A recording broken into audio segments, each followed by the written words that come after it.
Dear beloved of God, minggu lalu kita sudah melihat bagaimana caranya kita dapat menang dalam pertarungan iman. Sebagaimana Paulus telah menyelesaikan pertandingan iman yang baik, demikian juga kita dapat menyelesaikan pertandingan iman kita dan keluar sebagai pemenang dengan cara yang sederhana yang diajarkan firman Tuhan kepada kita minggu lalu. Bapak Ibu Saudara yang dikasih Tuhan, kita juga belajar bersama-sama kita melihat minggu lalu contoh praktis penerapan dari hal yang kita pelajari minggu lalu untuk menang dalam pertarungan iman. Kita melihat bahwa bukan kekuatan atau keahlian Daud berperang yang menyebabkan dia dapat mengalahkan Goliat, melainkan iman. Bapak Ibu Saudara yang dikasih Tuhan, iman tidak diam terhadap serangan intimidasi iblis. Iman berkata-kata, dia menjawab pikiran ketakutan yang berasal dari iblis, pikiran intimidasi yang berasal dari iblis, dijawab oleh iman dengan perkataan. Perkataan iman atau perkataan firman Tuhan. Minggu lalu kita menutup pengajaran dengan Amsal pasal 4 ayat 20-21, di mana dikatakan, My son, attend to my words, incline thine ears unto my sayings. Let them not depart from thine eyes, keep them in the midst of thine heart. Anakku, perhatikanlah perkataanku, arahkanlah telingamu kepada ucapan-ucapanku. Janganlah semuanya itu menjauh dari matamu, simpanlah itu di lubuk hatimu.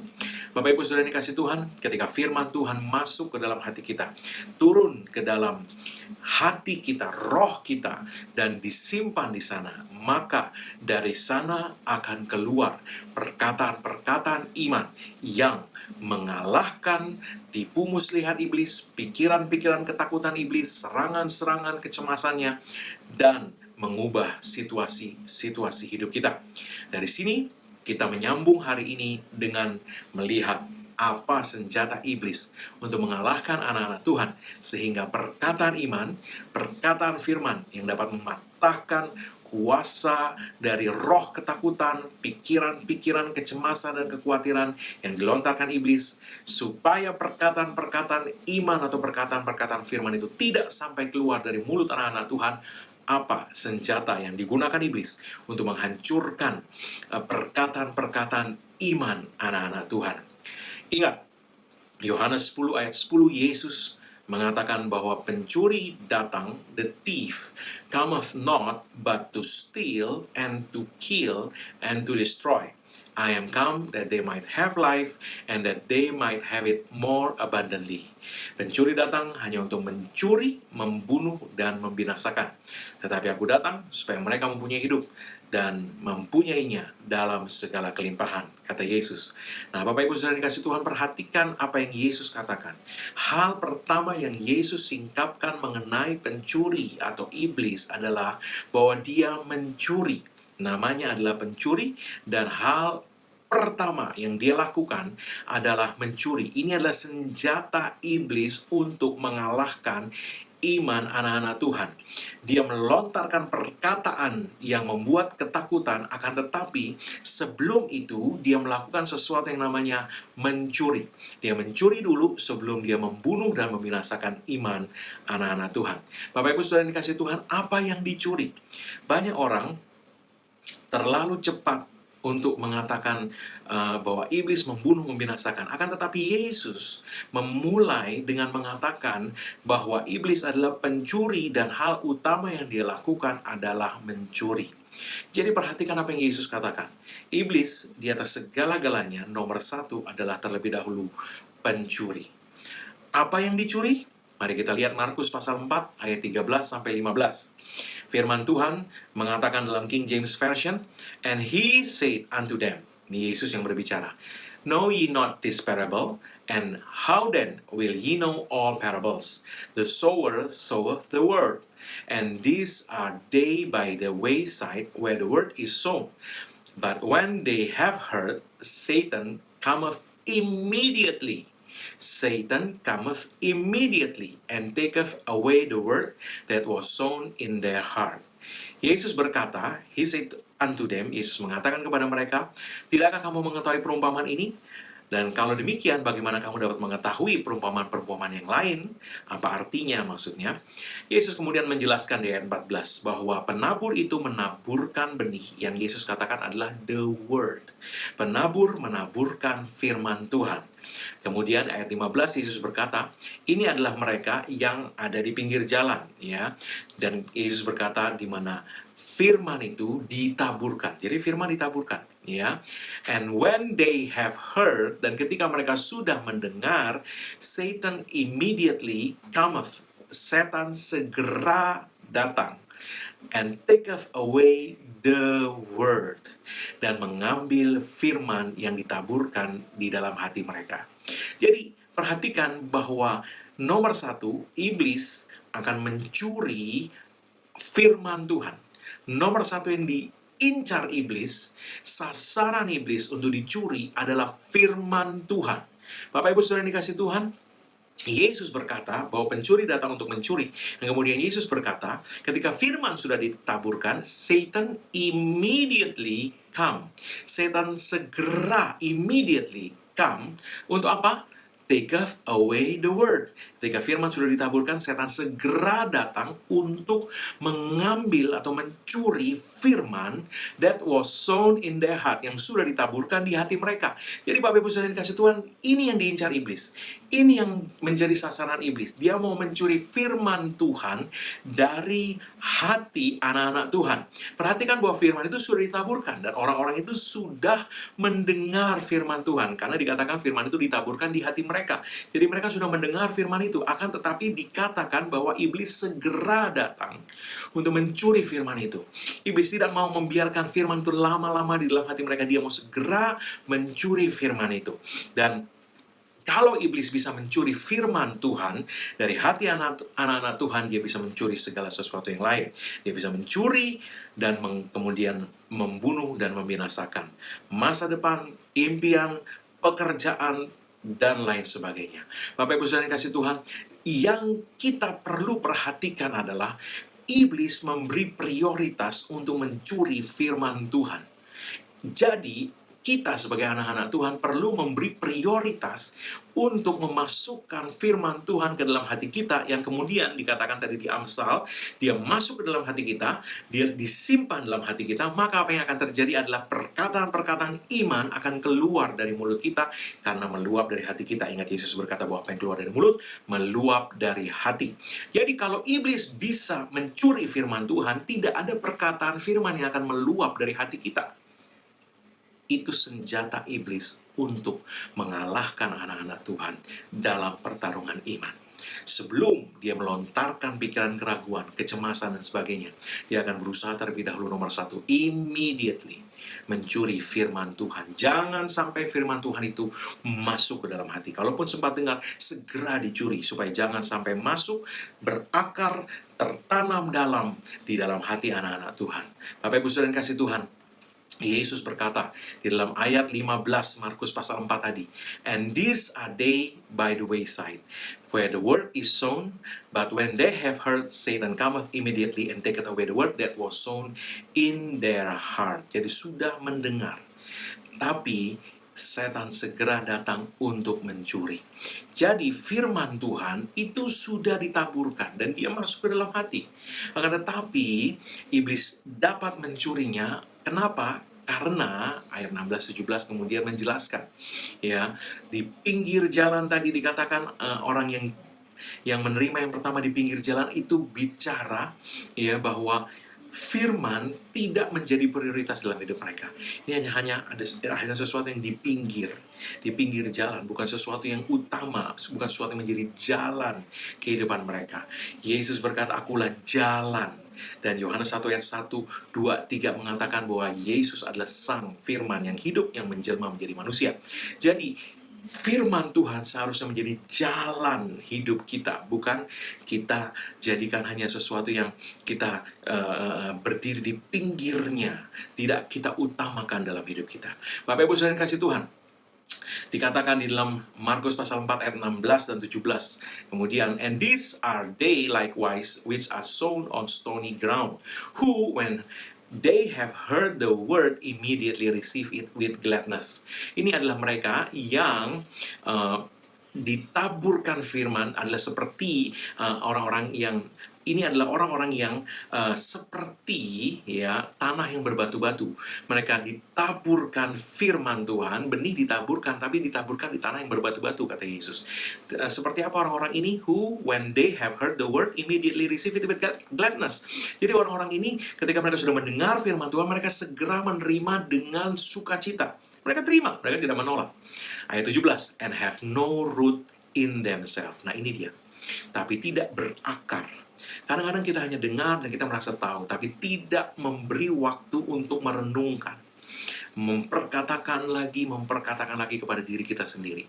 Merenungkan, membiarkan itu masuk ke dalam hati kita. Janganlah itu semua menjauh dari matamu, simpanlah di dalam lubuk hatimu, kata kitab Amsal tadi. Sehingga dia menjadi akar di dalam hati kita, dan dia menjadi kuat bertumbuh di dalam hati kita. Nah, orang-orang yang tidak berakar ini dikatakan apa? And so endure but for a time. Sehingga mereka hanya bertahan sebentar saja. Afterward, when affliction or persecution arises for the word's sake, immediately they are offended. Jadi, karena tidak berakar dikatakan apa? Mereka hanya bertahan sebentar saja.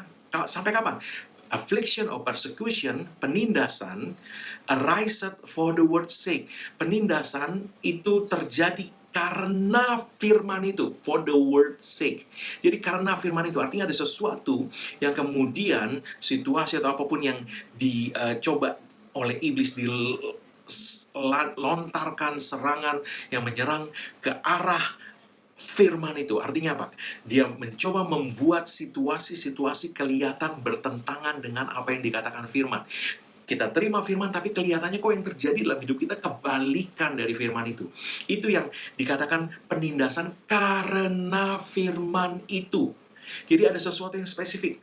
Penindasan itu tidak hanya penindasan secara umum, tidak. Tapi dia fokus kepada firman yang baru ditaburkan tadi. Anda mendengar firman tentang terobosan ekonomi, maka Anda kemungkinan akan melihat situasi yang kebalikan daripada itu di dalam hidup Anda. Kenapa firman tentang terobosan ekonomi, tapi yang saya lihat malah sepertinya kesulitan dan sebagainya. Itu yang terjadi. Sehingga dikatakan immediately, karena mereka tidak berakar, mereka lihat situasi yang dilontarkan, yang dilancarkan iblis, dipakai iblis untuk memperlihatkan situasi yang bertentangan dengan firman yang mereka baru terima, baru dengar, dan mereka tidak bertahan. Mereka tahan sebentar saja. Mereka menjadi offended. Mereka menjadi tersinggung. Mereka menjadi bahasa Indonesia pakai kata murtad, tapi bahasa Inggris itu offended. Offended itu tersinggung. Dia artinya dia menjadi nggak bisa terima, kok jadi begini, kata firman Tuhan. Nggak benar. Berarti firman Tuhan ini, ya hati kecilnya tanpa sadar, itu yang disasar iblis. Hati kecilnya berkata, berarti firman Tuhan nggak terjadi nih. Itu yang iblis pakai sebagai senjata. Jadi perhatikan bahwa firman Tuhan mengatakan persecution, penindasan itu tidak terjadi untuk mengajar kita sesuatu. Ya, kalau sesuatu terjadi kita bisa belajar dari itu, iya. Tapi penindasan, firman Tuhan, Yesus Kristus mengatakan itu terjadi for the word's sake. Itu terjadi karena iblis mau menggunakan itu untuk mencuri firman dari hati kita, supaya firman itu tidak sampai berakar dalam hati kita, tidak sampai menjadi kuat dalam hati kita, tapi sudah segera bisa dicabut oleh iblis sehingga lenyap dari hati kita. Bapak Ibu Saudara yang kasih Tuhan, inilah senjata yang iblis lancarkan yang kita perlu waspadai. Bapak Ibu Saudara yang kasih Tuhan, penindasan karena firman. Karena iblis berusaha mencuri firman Tuhan dari hati kita. Dia mau membuat kita melepaskan firman itu, menganggap firman itu tidak benar, atau kelihatannya nggak terjadi. Berarti kayaknya enggak sih, firmannya berarti nggak terjadi seperti yang dikatakan oleh firman Tuhan yang diberitakan minggu lalu, dan sebagainya dan sebagainya. Jangan biarkan iblis berhasil dengan senjatanya itu. Ingat, kitab Yakobus berkata, lawanlah iblis. Bagaimana kita melawannya? Dengan memegang firman Tuhan.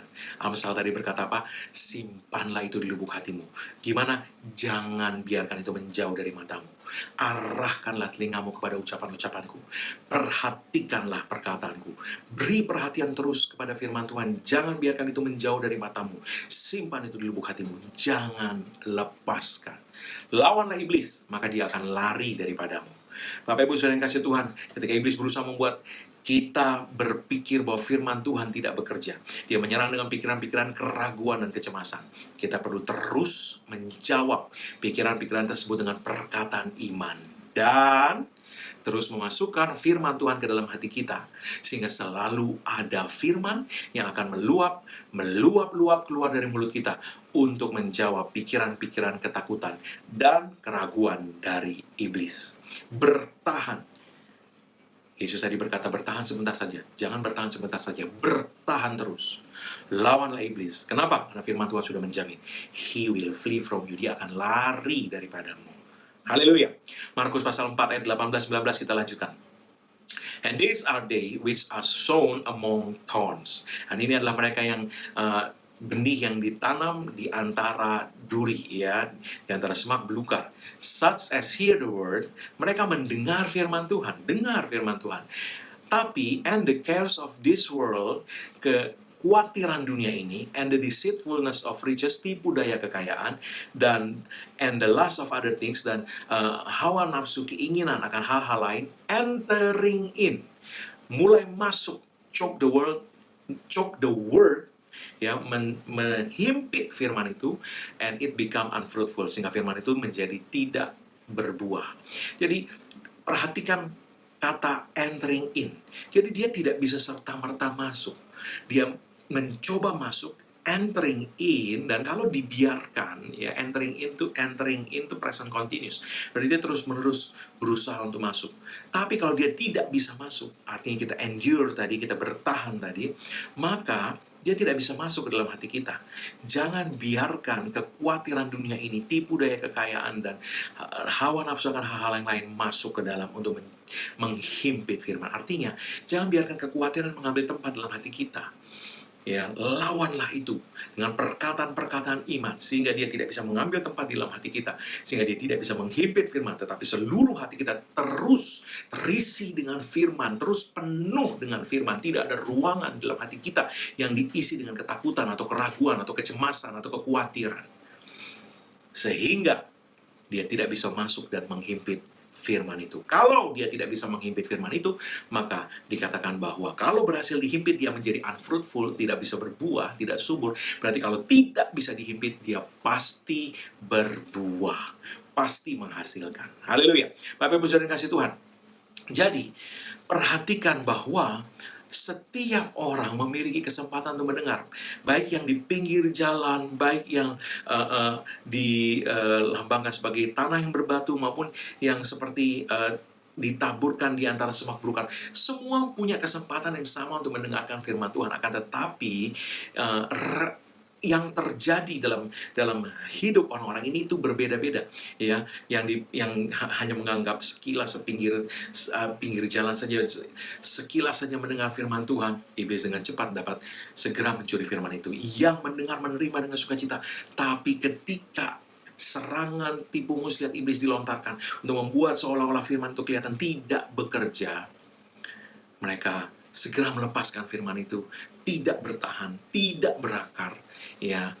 Mereka bisa segera juga dicuri firman Tuhan dari dalam hati mereka. Atau yang sudah sempat bertumbuh, tapi kemudian pelan-pelan entering in, masuk kekhawatiran, masuk kecemasan, pelan-pelan, ya. Kita tidak fokus, dikatakan, hai anakku, perhatikanlah perkataanku, Amsal pasal 4 tadi. Kita tidak memperhatikan perkataan Tuhan, terus tidak membiarkannya menjauh dari mata kita, tapi pelan-pelan itu digeser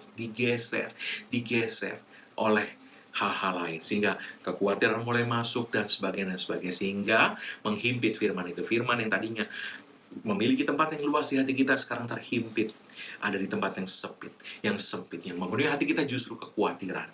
Itu senjata iblis untuk mengalahkan, menghancurkan iman anak-anak Tuhan. Nah, Bapak Ibu Saudara yang kasih Tuhan, setiap benih firman Tuhan yang ditanamkan, dia pasti akan kemudian termanifestasi. Kalau dia tidak berhasil dicuri, kalau dia tidak berhasil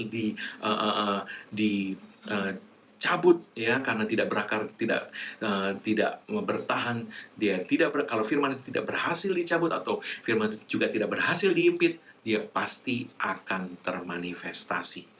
Awalnya, ya, karena dia benih, dia seperti tidak terjadi apa-apa. Ini yang kita mesti perhatikan. Kelihatannya kok nggak terjadi apa-apa. Tapi firman Tuhan berkata apa Yesus bilang tadi? Endure. Bertahan. Berakar. Karena kemudian dia pasti akan berbuah. Jangan berhenti berkata-kata, memperkatakan firman iman. Terus berkata-kata, terus masukkan firman, bertahan, berakar. Karena dia pasti akan berbuah. Bapak Ibu Saudara yang kasih Tuhan, tidak langsung kelihatan karena namanya benih, dia masuk ke tanah, dia tidak kelihatan, dia tumbuh dulu akarnya dan seterusnya. Tapi dia pasti berbuah. Markus pasal 4 ayat 23, ya. If any man have ears to hear, let him hear. Jadi, kalau kita memiliki telinga, kata Tuhan, ya, kita punya telinga untuk mendengar, dengar. Itu keputusan. Ya, kita perlu memutuskan untuk saya memberi perhatian. Hai anakku, perhatikanlah. Putuskan untuk memberi perhatian kepada firman Tuhan. Kalau Anda tidak membuat keputusan untuk memberi perhatian, Anda akan dengan mudah digeser. Sehingga menjadi akhirnya firman Tuhan itu seperti orang di pinggir jalan saja buat Anda. Bapak Ibu Saudara yang kasih Tuhan, Markus 4 ayat 24-25 mengatakan, and he said, Yesus berkata kepada mereka, he said unto them, take heed what ye hear, with what measure ye mete, it shall be measured to you, and unto you that hear shall more be given, for he that hath, to him shall be given, and he that hath not, from him shall be taken, even that which he had. Jadi perhatikan apa yang kamu dengar, sebab dengan ukuran apa kamu mengukur, itulah yang akan diukurkan kepadamu. Ini mengukur apa? Perhatikan konteksnya, Yesus bilang, perhatikan apa yang kamu dengar. Berarti, yang diukur itu adalah yang kamu dengar. Kita mengukur apa yang kita dengar. Nah, yang kita dengar apa? Yesus sedang bicara tentang firman Allah. Benih itu adalah firman. Firman itu ditaburkan. Nah, jadi dengan kata ini bicara bahwa kita perlu memperhatikan, take heed, perhatikan apa yang kamu dengar. Kita perlu perhatikan apa yang kita dengar. Kenapa? Kenapa kita perlu perhatikan? Karena dengan ukuran apa kita mengukur, itu yang kemudian akan diukurkan kepada kita. Artinya, ketika kita dengar, kalau kita memberi ukuran yang besar kepada firman Tuhan, maka kita juga akan mendapat hasil yang besar sebagai buah dari firman itu, bertumbuh di dalam hati kita, berakar dalam hati kita. Tapi kalau kita beri ukuran yang kecil saja seperti di pinggir jalan tadi, dia hanya akan menghasilkan hasil yang kecil.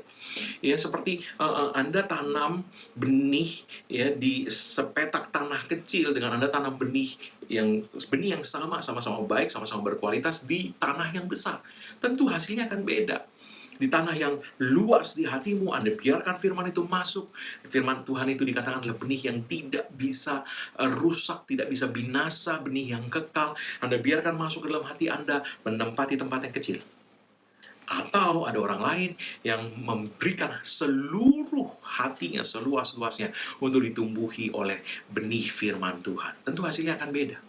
Jadi ukuran apa yang kita ukurkan, kita akan melihat hasil yang sebagaimana yang kita ukurkan tadi. It shall, with what measure ye mete, it shall be measured to you. Dengan ukuran apa engkau mengukur, itu akan kemudian diukurkan kepadamu. Artinya, sebesar apa ukuran yang kita berikan kepada firman Tuhan, sebesar itu juga akan diukurkan kepada kita. Ya. Kemudian Yesus menjelaskan, kepada yang punya, yang mempunyai ukuran itu tadi, akan ditambah. Tapi yang tidak punya, yang ukurannya kecil, yang bahkan tidak punya, bahkan yang ada pada dia pun akan diambil. Kenapa? Karena iblis mencuri firman itu. Sehingga kalau iblis mencuri firman itu, bahkan semua yang lain akan bisa ikut kemudian dicuri oleh iblis. Jadi perhatikan, ukuran itu seperti apa? Ukuran ini sebenarnya ini bicara praktek iman kita, mempercayai Tuhan dan perkataannya. Kita mengukur, ya, bukan mengukur iman saya besar atau enggak, bukan. Tapi yang kita ukur adalah waktu Tuhan berkata-kata, kita berkata amin, ya pasti terjadi. Atau kita mengukur, ya bisa terjadi, bisa enggak. Anda lihat ukurannya beda. Anda terima dengan sepenuh hati, Anda terima dengan setengah hati, Anda terima dengan sekilas saja seperti di pinggir jalan, beda. Hasilnya beda. Nah, Yesus berkata, ukuran yang kita ukurkan kepada firman Tuhan itu, ya, ini adalah firman Allah yang hidup, dia pasti terjadi. Atau, ya, namanya firman Tuhan, ya, mungkin pendeta cuma mau nyeneng-nyenengin lah jemaat di zaman sekarang ini. Ukuran yang kamu ukurkan, kata Yesus, akan diukurkan kepadamu.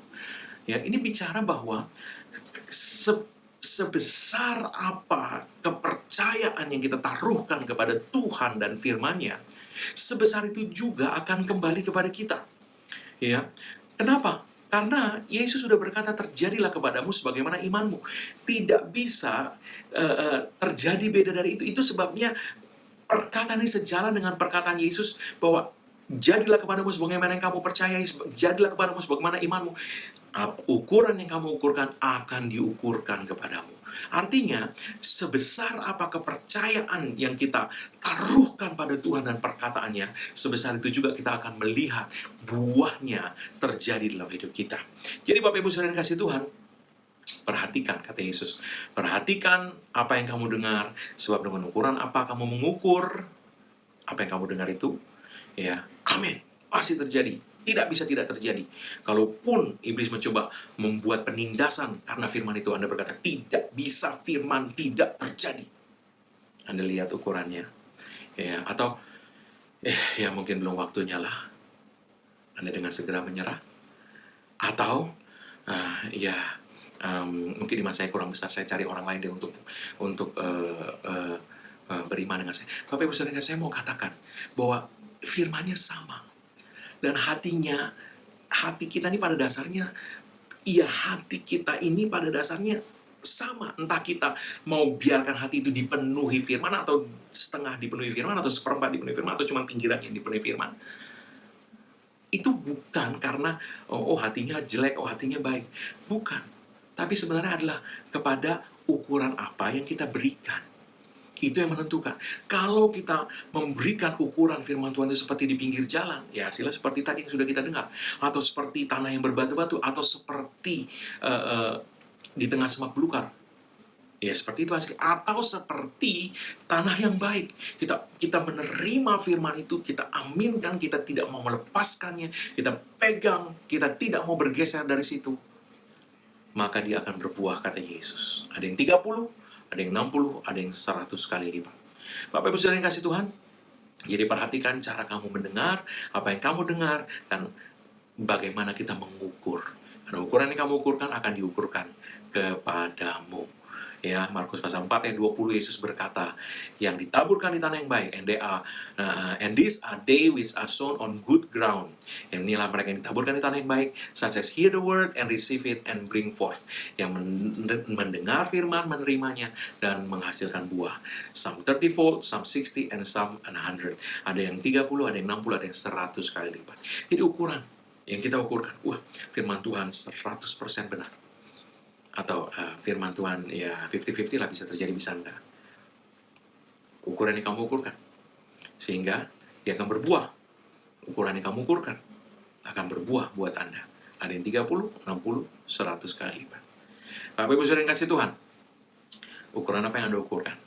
Apakah Anda memberikan ukuran sebesar kapal induk terhadap firman Tuhan? Atau Anda berikan ukuran sebesar becak kepada firman Tuhan? Akan menentukan buah seperti apa yang kemudian termanifestasi dalam hidup kita. Ingat bahwa yang mengucapkan perkataan itu adalah Tuhan semesta alam yang menjadikan langit dan bumi ini. Dia tidak bisa berubah, dia tidak pernah berubah, dan dia tidak bisa berbohong. Dia bukan manusia, kata firman Tuhan, sehingga dia berbohong. Ya, atau anak manusia sehingga dia berubah. Dia tidak bisa berbohong, dia tidak bisa berubah. Yesus Kristus tetap sama, dahulu, sekarang, sampai selama-lamanya. Jadi, Bapak Ibu Saudara yang kasih Tuhan, ukuran yang Anda ukurkan akan menentukan buah yang kemudian terjadi dalam hidup Anda. Saya ingat satu peristiwa di mana di mana orang-orang Israel, ya umat Tuhan pada waktu itu, mereka baru keluar dari Mesir, kemudian mereka melihat, pengintai mereka melihat tanah perjanjian, melihat ini memang tanah yang luar biasa baik, tapi negeri ini penuh dengan raksasa, kota-kota bertembak dan sebagainya. Dan apa yang terjadi? Laporan itu membuat orang Israel itu menjadi kehilangan iman, ya. Dan dikatakan bahwa ketika mereka kehilangan iman, mereka mulai bersungut-sungut kepada Tuhan, ya, dan mereka mulai berkata, kenapa Tuhan bawa kita keluar dari Mesir? Lebih baik kita tetap di Mesir, mati di Mesir, dan seterusnya. Bapak Ibu Saudara yang kasih Tuhan, perkataan ini keluar karena iman mereka sudah berhasil dirontokkan oleh iblis dengan perkataan, kekhawatiran, kecemasan, ketakutan. Lihat tuh raksasa, nggak mungkin kamu bisa mengalahkan. Sementara ada dua orang, Yosua dan Kaleb, yang menerima perkataan Tuhan apa adanya. Tuhan sudah berkata, kita akan masuk tanah perjanjian. Kita pasti akan masuk ke dalam tanah perjanjian. Hanya jangan memberontak kepada Tuhan, kata Yosua dan Kaleb. Anda lihat bahwa pada akhirnya, hanya Yosua dan Kaleb yang masuk ke dalam tanah perjanjian. Kenapa? Karena mereka tidak melepaskan perkataan firman Tuhan. Mereka menaruh ukuran yang sangat besar kepada firman Tuhan. Akhirnya mereka menikmati buahnya. Bapak Ibu Saudara yang kasih Tuhan, sebagaimana kita mengukur, demikian juga akan diukurkan kepada kita. Orang Israel, pada waktu mereka mendengar laporan mengenai tanah perjanjian, dipenuhi dengan kota-kota berkubu dan raksasa-raksasa. Ya, Bilangan pasal 13 ayat 33 mengatakan bahwa mereka yang melihat, para pengintai melihat, itu mengatakan, and there we saw the giants, the son of Anak, which come of the giants. Dan kami melihat para raksasa, anak-anak orang-orang keturunan Enak, orang-orang Enak ya, bahasa Indonesianya, yang adalah keturunan raksasa. And we were in our own sights. Dan kami, di dalam pandangan kami sendiri, as grasshoppers, hanya belalang. Dan demikian juga kami di hadapan mereka. Jadi Bapak Ibu Saudara yang kasih Tuhan, ukuran yang kita ukurkan kepada diri kita sendiri, ya, ukuran yang kita ukurkan kepada perkataan firman Tuhan, ya, bagaimana kita melihat firman Tuhan, bagaimana kita melihat diri kita di dalam firman Tuhan. Kamu lebih dari pemenang. Oh ya, itu cuma untuk hamba Tuhan. Oh ya, itu untuk para raksasa iman, untuk para pahlawan iman. Kalau saya masih apa, cuma jemaat biasa. Ukuran yang kamu ukurkan, dikatakan musuhmu melihat seperti kamu melihat. Orang-orang ini, para pengintai melihat diri mereka seperti belalang, maka mereka, para raksasa pun melihat mereka seperti belalang. Tapi Yosua dan Kaleb tidak mau memandang diri mereka seperti belalang. Mereka berkata apa? Kalau Tuhan berkata bahwa dia menyerahkan tanah perjanjian kepada kita, dia pasti akan melakukannya. Dan kemudian mereka berkata, bangsa Enak ini, mereka hanya makanan roti, bread, dalam bahasa Inggris dikatakan roti bagi kita. Kenapa yang terjadi buat Yosua dan Kaleb? Mereka memang hanya roti. Tapi buat para pengintai dan orang-orang Israel yang memperhatikan perkataan pengintai-pengintai itu, jadilah mereka belalang di hadapan raksasa-raksasa itu. Yosua dan Kaleb menelan habis raksasa-raksasa itu dan menang dalam pertempuran demi pertempuran, merebut tanah perjanjian. Sementara orang-orang Israel yang memandang dirinya seperti belalang, yang menaruh ukuran sangat kecil kepada perkataan firman Tuhan, dan menaruh ukuran sangat besar kepada apa yang kelihatan oleh mata mereka, jadilah mereka belalang di hadapan raksasa-raksasa itu, dan mereka dihancurkan. Jadi, Bapak Ibu Saudara yang kasih Tuhan, ukuran yang kamu ukurkan akan diukurkan kepadamu. Ukurlah firman Tuhan sebesar-besarnya. Ya, kita lihat Daud pernah berkata dalam Mazmur 23 ayat yang keempat, Yea, though I walk through the valley of the shadow of death, I will fear no evil, for thou art with me. Thy rod and thy staff, they comfort me. Sekalipun aku berjalan melalui lembah kekelaman, aku tidak takut bahaya, sebab engkau besertaku. Sebab engkau besertaku. Dengan kata lain, Daud berkata, ya, ketika dia mengucapkan ini, firman Tuhan ini, dia memandang Tuhan, He's the biggest. Tuhan itu yang terbesar. Sekalipun aku berjalan melalui lembah kekelaman, aku tidak takut bahaya. Kenapa? Raksasa yang terbesar yang ada di tempat ini adalah Tuhan. Raksasa mana bisa lebih besar dari Tuhan? Itu sebabnya minggu lalu kita melihat bahwa Goliat tumbang ketika Daud berkata, Tuhan menyerahkan kamu ke dalam tangan kami. Raksasa yang terbesar yang ada di tempat ini adalah Tuhan, bukan kamu, Goliat. Tuhan menyerahkan kamu ke dalam tanganku, kata Daud. Dan hari itu Goliat tumbang di hadapan Daud karena iman. Bapak Ibu Saudara yang kasih Tuhan, senjata iblis adalah untuk mencuri terlebih dahulu, secepat-cepatnya firman Tuhan dari hidup Anda. Sebab kalau firman itu berhasil dicuri, maka segala yang lain pun akan dapat dengan mudah dia curi. Tidak ada pertahanan. Kenapa? Karena pertahanan yang kita miliki dikatakan adalah perisai iman. Nah, kalau dia sudah curi firmannya, sedang iman timbul dari pendengaran dan pendengaran akan firman Tuhan, dan firman itu dicuri iblis, mana perisai imannya? Tidak ada perisai iman lagi untuk bertahan. Berarti dia dapat mencuri segala yang lain. Perhatikan apa yang firman Tuhan ini katakan. Bapak Ibu Saudara kasih Tuhan, bagaimana Anda mengukur firman Tuhan, demikian juga akan diukurkan kepadamu. Sebab, apa tadi? Ini adalah refleksi, Ya, ukuran yang Anda ukurkan kepada firman Tuhan adalah cerminan dari iman Anda sebenarnya. Ya, dan semakin besar ukuran yang Anda berikan kepada firman Allah sebenarnya, ya semakin besar sebenarnya imanmu. Ya, dan bagaimana kita melihat, ya bukan dengan wah iman saya besar, wah saya nggak pernah, saya orang yang nggak tahu takut, bukan. Tapi penghargaan sebesar apa yang kita berikan kepada firman Tuhan, itu yang menentukan sebesar apa sebenarnya iman kita. Penghormatan kita ketika Tuhan berkata, oleh bilur-bilur Yesus kamu sudah sembuh. Tapi kayaknya masih sakit nih Tuhan, tapi kayaknya masih berasa. Atau, ya amin, memang saya sudah sembuh. Ya, iman itu berjalan di depan. Dia mengikuti Tuhan. Ya, iman berjalan menerobos di tengah kerumunan orang banyak, menjamah jubah Yesus dan sembuh. Itu iman. Bapak Ibu saudara yang kasih Tuhan, kenapa perempuan sakit pendarahan 12 tahun menerobos kerumunan orang banyak untuk menjamah jubah Yesus? Sebab katanya asal ku jamah saja jubahnya, aku sembuh. Itu ukuran yang dia berikan kepada perkataan firman Tuhan, bahwa Yesus berjalan keliling, berbuat baik, menyembuhkan semua yang dikuasai iblis. Bapak Ibu saudara yang kasih Tuhan, ukuran apa yang kita berikan kepada firman Allah? Mari kita renungkan itu kembali hari ini, supaya jangan sampai kita menjadi seperti orang-orang Israel ketika mereka memandang diri mereka hanya seperti belalang. Kenapa? Mereka tidak memberikan ukuran penghargaan yang besar kepada firman Tuhan, pada janji Tuhan. Mereka melihat diri mereka seperti belalang, mereka tidak melihat Tuhan yang berkata-kata, yang berjanji kepada mereka itu yang maha besar. Beda dari Yosua dan Kaleb, beda dari Daud. Ya, orang-orang ini memandang Tuhan sebagai yang terbesar. Ya, mereka melihat Tuhan sebagai yang paling besar, paling kuat, paling mampu. Maka kita melihat bahwa itulah yang kemudian terjadi. Bapak Ibu saudara yang kasih Tuhan, saya tutup dengan ini. Ketika firman Tuhan ditaburkan, sekali lagi saya mau katakan, Anda belum melihat apa-apa. Ya, bahkan yang mungkin kelihatan adalah apa yang iblis coba lakukan, ya tunjukkan situasi yang kebalikannya, ya, tapi Anda bertahan, berakar, masukkan terus firman, beri firman tempat yang seluas-luasnya dalam hatimu, ya, ukur firman itu sebagai yang terbesar, yang tidak ada yang bisa menandingi firman Tuhan itu. Ya, maka firman itu akan berbuah. Awalnya memang dia tidak kelihatan. Ya, saya tutup dengan Markus pasal 4 ayat 26 sampai 29. And he said, Yesus berkata, so is the kingdom of God, as if a man should cast seed into the ground.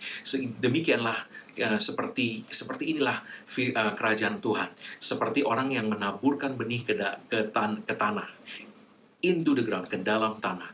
And should sleep and rise night and day.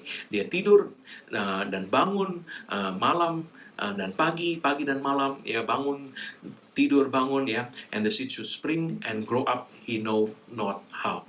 Jadi benih itu akan bertumbuh, ya, tapi dia tidak tahu bagaimana caranya.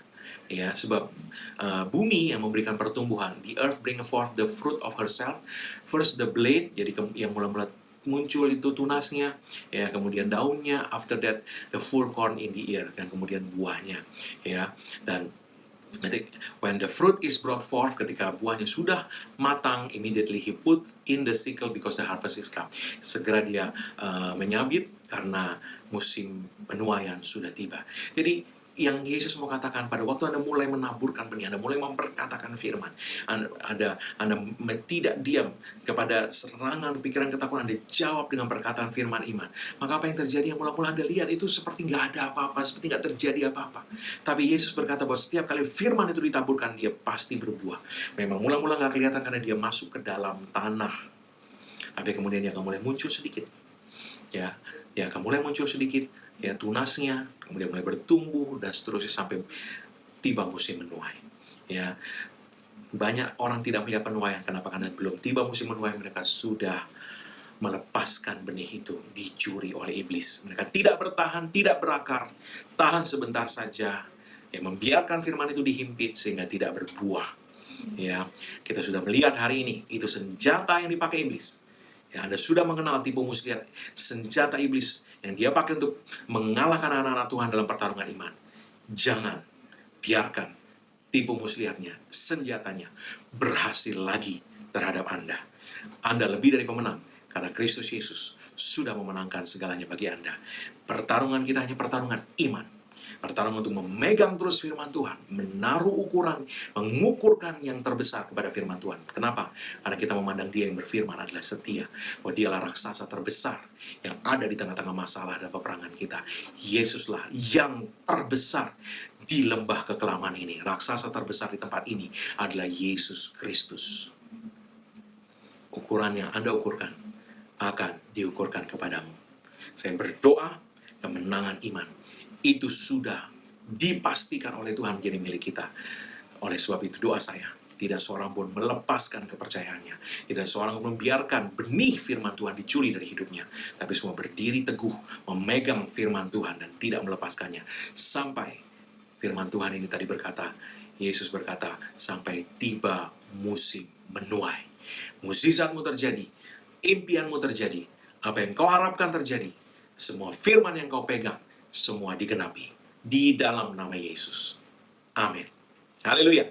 Bapak Ibu saudara yang kasih Tuhan, sebelum kita menerima doa berkat, saya mau berdoa untuk setiap kita yang memiliki kebutuhan, entah itu hal kesehatan atau ekonomi dan sebagainya. Apapun juga itu, angkat kedua tanganmu di hadapan Tuhan. Di dalam nama Yesus, setiap sakit penyakit, roh kuasa sakit penyakit dihancurkan dari setiap anak-anak Tuhan, dari setiap orang yang mendengarkan pemberitaan firman iman ini di dalam nama Yesus. Dan dalam nama Yesus, aku perkatakan kesehatan sempurna, pemulihan sempurna di dalam nama Yesus. Dengan panjang umur Tuhan mengenyangkan kau, dan Tuhan memperlihatkan kepadamu keselamatan yang daripadanya dalam nama Yesus. Dan Allahku menyediakan segala kebutuhanmu menurut kekayaan dan kemuliaan dalam Kristus Yesus. Oleh sebab itu aku memperkatakan di dalam nama Yesus bahwa setiap kebutuhan dipenuhi oleh Tuhan. Dia dengan supply supranatural Tuhan, tidak menurut sumber daya manusia, tetapi menurut kekayaan dan kemuliaan Tuhan di sorga, di dalam nama Yesus. Iblis, lepaskan segala cengkramanmu atas keuangan anak-anak Tuhan dalam nama Yesus. Dan malaikat-malaikat Tuhan, kumpulkan dan bawa setiap berkat keuangan yang adalah milik anak-anak Tuhan ini ke dalam hidup mereka, sampai kepada mereka dalam nama Yesus. Amin. Bapak Ibu saudara kasih Tuhan, kalau Anda memiliki kesaksian atau permohonan doa, Anda bisa menuliskannya, mengirimkannya ke alamat email ini. Kami akan mendoakannya buat Anda. Haleluya. Mari kita akan menerima berkat dari Tuhan. Oleh sebab itu, mari angkat kedua tangan Anda, arahkan kepada Tuhan dalam nama Yesus. Karena apa Yesus Kristus sudah kerjakan bagi kita di kayu salib, karena curahan darahnya, karena penebusannya sempurna, maka sekarang tidak ada lagi penghukuman bagi setiap orang yang ada dalam Kristus Yesus. Engkau telah ditebus, haknya telah dibayar lunas. Oleh sebab itu semua kutuk tidak berlaku lagi dalam hidupmu. Yang ada hanyalah berkat Tuhan tercurah berlimpah-limpah memberkati kau dalam segala hal. Oleh berkat Tuhan itu kau naik terus, tidak turun, kau jadi kepala bukan ekor. Dan apa yang sudah tanganmu dibuat Tuhan berhasil. Dengan panjang umur Tuhan mengenyangkan kau, dan Tuhan memperlihatkan padamu keselamatan daripadanya. Umurmu minimal 120 tahun, dan dipenuhi dengan hari-hari yang baik dari Tuhan. Dalam nama Yesus. Tidak ada yang jahat yang mendekat kepadamu. Tidak ada tulah mendekat kepada kemah kediamanmu. Sebab tempat perlindunganmu dan kubu pertahananmu, Allahmu yang kau percayai. Dalam nama Yesus, tidak ada celaka, tidak ada malapetaka, tidak ada pandemi mendekat kepadamu. Tuhan memelihara engkau, seisi rumahmu, keluar masukmu, sekarang sampai selama-lamanya. Dalam nama Yesus. Amin. Tuhan Yesus memberkati.